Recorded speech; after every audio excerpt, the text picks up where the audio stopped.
자, 이제 불교입니다. 고려는 불교의 나라입니다. 네, 뭐 명실상부 고려는 불교의 나라입니다. 자, 이 불교를요, 아예 그냥 이 고려를 세운 왕부터 적극 장려를 해요. 예, 그 왕이 누굴까요, 여러분들? 네, 바로 태조 왕건이 되겠습니다. 태조 왕건은요, 불교를 장려를 위해서 아예 그냥 유언까지 남겨요. 그 유언, 왕건의 유언이 뭐가 있죠, 여러분들? 훈요 10조. 네, 훈요 10조. 이 훈요 10조에 보면 뭐라고 나오냐면 연등회와 팔관회를 적극 장려하라. 연등회와 팔관회를 적극 장려하라 라고 하는 내용이 있습니다. 연등회는 여러분 뭔지 아시죠? 왜 우리도 왜 부처님 오신 날 왜 연등회 하잖아요. 그런 거. 팔관회는요. 요 팔관회는 좀 이렇게 어떤 그 도교적인 어떤 성격이 좀 강해요. 네, 도교적인, 그러니까 신들에게 제사를 지내는 것이죠. 그래서 도교적인 성향이 좀 강해서 어떤 민속신앙, 예, 민속신앙 이런 것들을 굉장히 많이 담고 있어요. 네, 이제까지 내려왔던 어떤 그 구복신앙, 비나이다, 뭐 이제 나무한테도 비나이다, 돌에도 비나이다, 이런 거 있잖아요. 그런 것들을 다 모아놓은, 자, 한마디로 얘기하면 그냥 축제, 예, 신들을 향한 축제라고 보시면 돼요. 이 팔관이 정말 화려합니다. 외국 사신들이 와가지고 이거 구경할 정도로 아주 유명한, 예, 그런 거죠. 그러니까 이런 연등회와 팔관회, 이것도 뭐 불교와도 이제 관련이 있는 건데, 불교는 여러분 여러 신들을 다 포함을 하기 때문에, 예, 도교적인 어떤 그런 걸 다 포함을 하고 있습니다. 그래서 연등회와 팔관회를 굉장히 장려할 것을 강조하고 또 강조하는데, 그런데 이게 이제 조금 이제 얘기가 달라져요. 언제 달라지냐면, 여러분들 왜 성종 아시죠? 성종 때가 되면은 유학자, 그러니까 유학자들은 이게 마음에 안 들어요. 이런 어떤 그 신들, 보이지 않는 거에 왜 제사를 지내는데 이런 게 있단 말이에요. 이 성종 때가 되면요, 여러분들 저 최승로 알죠? 최승로. 예, 최승로의 시무 28조. 시무 28조. 자, 여기에 보면 뭐라고 나오냐면 건의하는 거예요. 연등회 팔관회가 너무 사치스럽다. 이게 너무 자주 하니까 문제가 있다. 그래서 연등회 같은 경우에는요, 예, 쭉 와서 연등회 같은 경우에는 규모를 좀 줄이십시오. 그리고 팔관회 같은 거, 이게 팔관회, 이게 뭐 신한테 제사 지내는 거, 이게 뭡니까? 이런 거 하지 마십시오. 이렇게 이제 주장하죠. 유학자니까. 사실 이 유학자에서 연등회도 마음에 안 들었을 텐데, 고려는 불교의 나라다 보니까 아직 그 정도는 아니에요. 그죠? 그래서 이렇게 좀 규모를 줄이고 아예 뭐 하지 마라. 뭐 이런 것들을 건의할 정도로 나오고 있다. 유학자들의 어떤 특징들이다라는 거 기억하시면 되겠습니다. 됐죠? 그래서 연등회와 팔관회가 이런 게 있었다라는 거 기억하시면 되고요. 이제 문발귀족 시대로 한번 가볼게요. 이때 이제 여러분 이제 진짜 시험에 잘 나온 게 있어요. 뭐냐면 고려 문헌 제일 중요한 반드시 이 기억해야 될 게 뭐냐면 바로 이 승려들이에요. 승려들. 우리 앞에서도 배웠죠. 원효, 의상, 해초 배웠습니다. 중요해요. 똑같아요. 고려도 역시 승려 너무 중요해요. 그래서 의천, 문발귀족 시대, 이때 고려 중기 때 의천이 있다면 고려 후기 때는 진울이 있습니다. 그래서 의천과 진울을 반드시 여러분들이 기억을 좀 해 놓으셔야 되겠습니다. 됐죠? 자, 의천이 이때 만든 그 종파, 이게 바로 천태종이라는 곳입니다. 이 천태종이 만들어진 곳은 이제 개성에 가시면 그 사찰이 있어요. 예, 거기서 이제 만들어지는데, 자, 이게 이제 어떤 내용들인지 한번 좀 설명을 좀 해드리도록 하겠습니다. 당시 이 승려들의 어떤 그 과제가 있다면, 당시 그 교종과 선종이 있는데 이 교종과 선종을 통합하는 거, 요게 이제 굉장히 중요한 목표였습니다. 그래서 어떻게 통합을 해야 될까 고민들 하다가 이제 대책들을 이제 내놓게 되는데, 자, 먼저 갑니다. 이 의천 같은 경우에는요, 교종 중심의 선종 통합, 교종 중심의 선종 통합을 들고 나와요. 자, 그래서 그때 나왔던 그 교리가 뭐였냐면, 예, 바로 교관겸수라는 겁니다. 교관겸수. 자, 교관겸수가 뭘 의미하는지 설명을 드릴게요. 먼저, 교라고 하는 것은 뭐냐면, 교라고 하는 것은 말 그대로 교종이에요. 교종이에요. 그리고 관이라고 하는 것은 직관, 문득 깨달음, 이거는 선종이에요. 그러니까 교종과 선종을 겸해서 수행해야 된다라고 하는 교관겸수를 지금 들고 나오고 있다라는 겁니다. 그러니까 교종이라고 하는 건 여러분들 문자, 그러니까 문자를 공부해가지고 부처님의 그 말씀, 부처님의 어떤 뜻에 이르는 거잖아요. 근데 선종은 뭐냐면 참선이에요. 참선을 통해 가지고 부처님의 말씀에 따를 수 있도록 하는 거거든요. 좀 방법이 다른 거죠. 수행 방법. 그러니까 교종은 열심히 공부하는 거고요. 선종은 열심히 참선하는 거예요. 좀 다르잖아요. 요걸 통합하려고 했는데 교관 염수의 방법으로 통합하자는 얘기를 하는 거예요. 근데 앞에 글자가 교야, 교종이야. 그래서 교종 중심의 선종 통합 이렇게 지금 이야기를 하고 있는 겁니다. 의처는 여러분들 이게 왕자 출신이에요. 왕자 출신입니다. 왕자. 그러니까 파워가 있어. 힘이 세. 통합해! 해! 해가지고 통합이 되죠. 근데 이게 어떤 그 힘에 의해서 통합된 거라서 의천이 딱 죽고 나니까 언제 그랬는지 다시 또 이게 분리가 됩니다. 그러니까 이 당시 어떤 통합은 좀 물리적 통합이었다. 이제 이렇게 보시면 되는 것이죠. 의천은요, 여러분들 일이 굉장히 많은 일을 합니다. 예, 어떤 일을 하냐면 의천 같은 경우에는 우선 이 당시에 그 부처님의 말씀들을 이렇게 모아놓은 책들, 그 대장경과 같은 것들을 지금 만들고 있는데 그게 뭐냐면 바로 교장이라는 게 있어요. 교장. 네, 교장 도감을 설치해가지고 이런 교장을 또 이제 만드는 모습들 있고요. 그 다음에 이제 또 뭐가 있냐면 화폐 유통을 또 이렇게 주장을 해요. 예, 화폐가 필요하다라고 해서 네, 화폐의 유통을 또 주장하는 그런 모습들도 또 이 대각국사 의천이 지금 보이고 있다라는 거 기억해 놓으시면 되겠습니다. 됐죠? 자, 어쨌건 이제 대각국사 의천 요게 이제 중기의 어떤 그 모습들 보시면 되는데 이게 이제 1170년 무신정변 이후엔 좀 얘기가 달라져요. 예, 그때 유명한 승려가 누구냐면 바로 이 진울이 되겠습니다. 진울. 자, 진울은요, 이 조계종을 굉장히 또 발달시키는 그런 인물이기도 합니다. 자, 조계종. 그 다음에 이제 이 진울 같은 경우에는 어떤 식의 그 교종과 선종 통합을 주장을 하냐면 이렇게 이제 주장을 하죠. 바로 선종입니다. 선종. 여기는 선종 중심의 교종 통합을 들고 나와요. 선종 중심의 교종 통합을 들고 나오는데 이때 이제 이가 주장했던 교리가 뭐였냐면 바로 정해쌍수예요. 정해쌍수. 정해쌍수 그리고 돈오점수. 요거 들고 나옵니다. 자, 정해쌍수도 역시 마찬가지예요. 정해쌍수도 선정에 이른다. 그렇죠? 이건 바로 선종입니다. 지혜예요, 지혜. 이거 뭘까요? 이건 교종이죠. 뭐가 더 먼저 있어요? 선종이 먼저 있잖아. 그죠? 선종 중심의 교종 통합.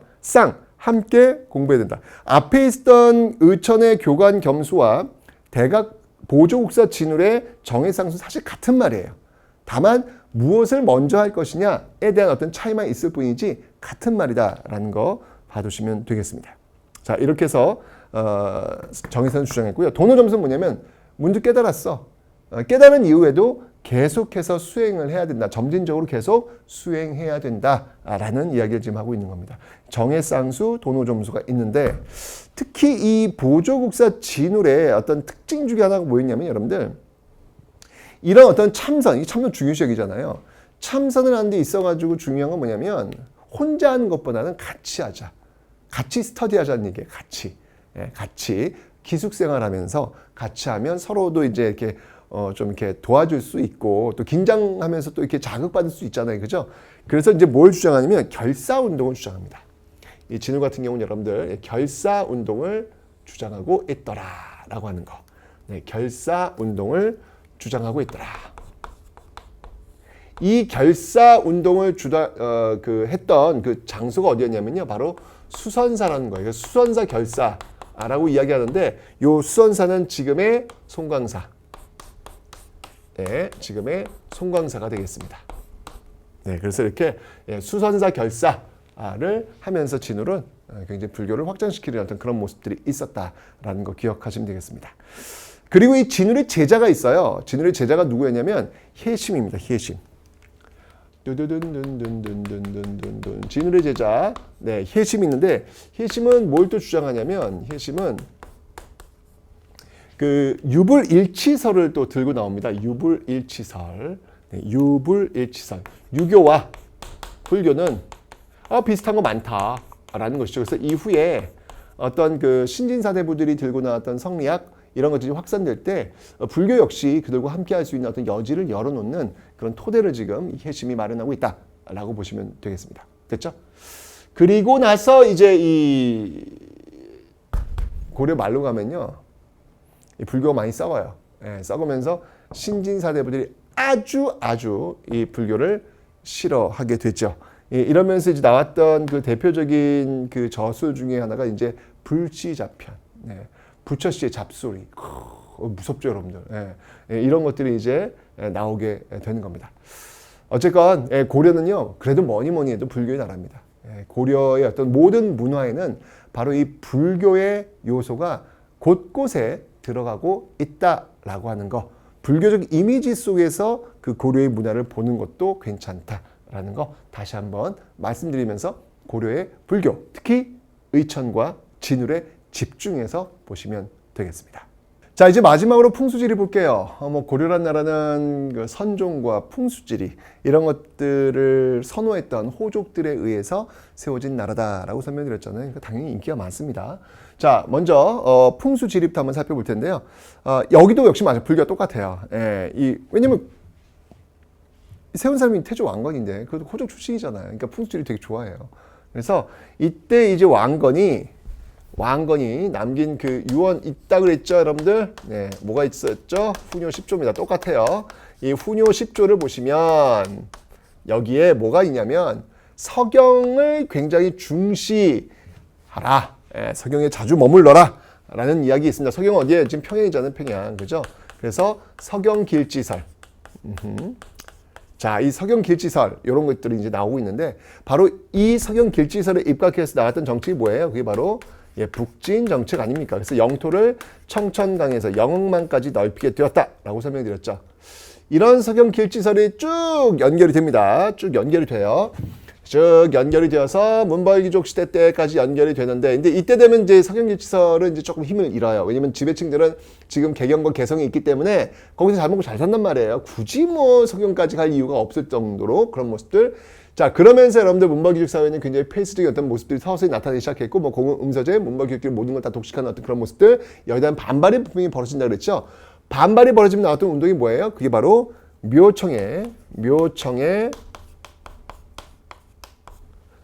저기 서경, 그죠? 예, 서경 천도 운동, 묘청의 서경 천도 운동이 또 일어나게 된 배경, 이것도 역시 마찬가지로 풍수지리와 관련이 있습니다.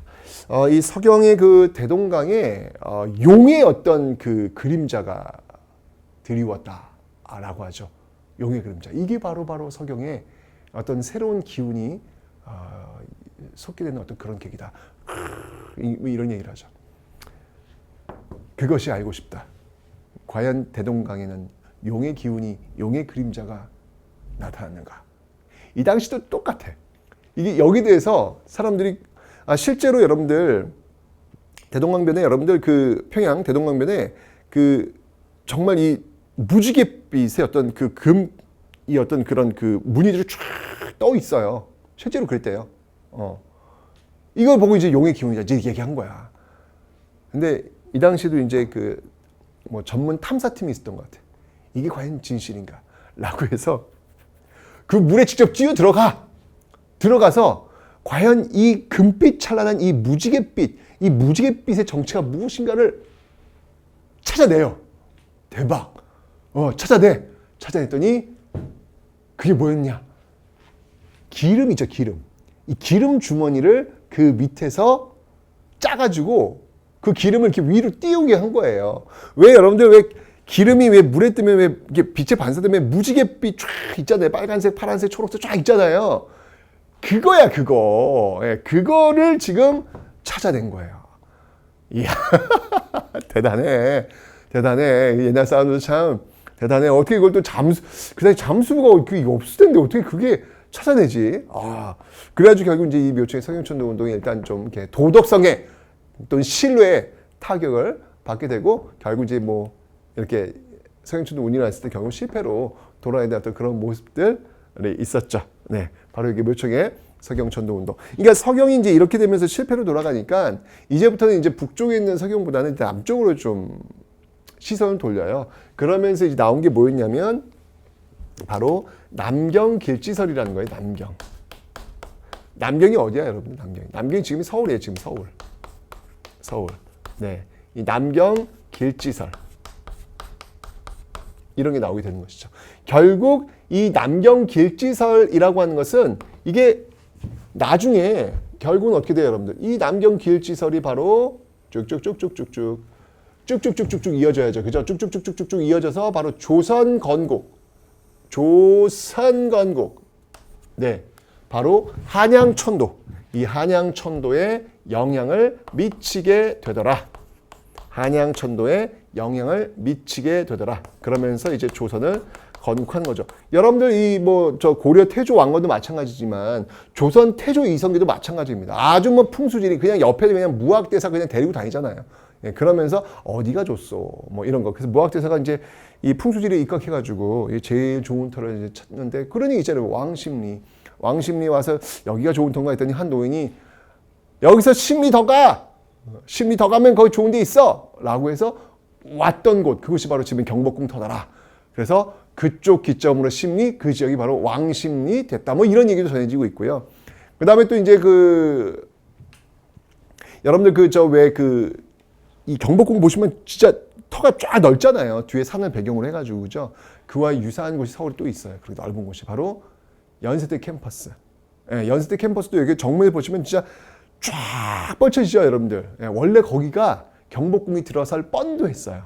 예, 그러다가 이제 약간 지세라든지 이런 것들이 좀 그런 것 같다라고 해가지고 결국은 탈락되고 지금 경복궁 터가 지금 자리가 잡히게 된 겁니다. 어쨌건 참 이런 풍수지리가 이렇게 도읍 선정하는 데 굉장히 도움이 되고 있다. 근데 뭐 사실 뭐 지금 우리도 뭐 집을 지을 땐 그래도 남향이지.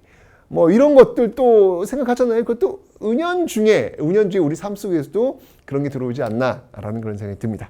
자, 어쨌든 여러분들 이 고려의 다양한 어떤 그 사상적인 어떤 그런 내용들을 한번 살펴봤는데요. 단순하게 어떤 그냥 하나의 어떤 그 팩트들을 외우는 게 아니라 어떤 시대의 그림 속에서 그런 것들을 바라보고 이해하면 훨씬 더 이해가 쉽고요. 기억도 오래 간다는 사실. 고려인들의 사상적인 내용들이었습니다.